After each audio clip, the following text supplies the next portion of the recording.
రెండవది సిద్ధి వినాయక గణపతి అన్నమాట. మన కోరిన కోరికలను సిద్ధింపజేస్తారు కాబట్టి ఈయనకి సిద్ధి వినాయక్ అని పేరు. ఈ ఈ విగ్రహాన్ని సాక్షాత్తు విష్ణుమూర్తే ప్రతిష్ఠించారని చెప్తారు. మధుకైటబులను సంహరించడానికి స్వామి ముందుగా ఈ గణపతిని దర్శించుకుని అప్పుడు సంహారం చేశారని, అందుకే అత్యంత మహిమాన్వితమైనదని ఋషులు మునులు ఈయన దర్శనం మాత్రం చేతనే అక్కడ మోక్షం పొందారని చెప్తారు. ఈ అద్భుత క్షేత్రంలో 21 సార్లు ప్రదక్షిణం చేసి ఏదైనా కోరిక కోరుకుంటే తప్పకుండా తీరుతుందని ప్రతీతి. ఈ 21 ప్రదక్షిణం చేసే దారి మాత్రం కొంచెము ఎత్తుపల్లాలు అలా ఉంటుంది.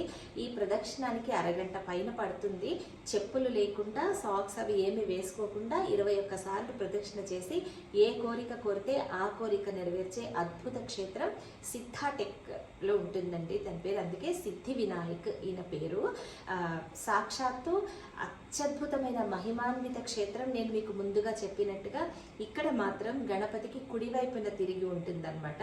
కుడివైపు తిరిగిన గణపతికి లక్ష్మీ గణపతి అని పేరు. విశ్వక్సేనుడని లక్ష్మీ గణపతిగా కొలుస్తారు.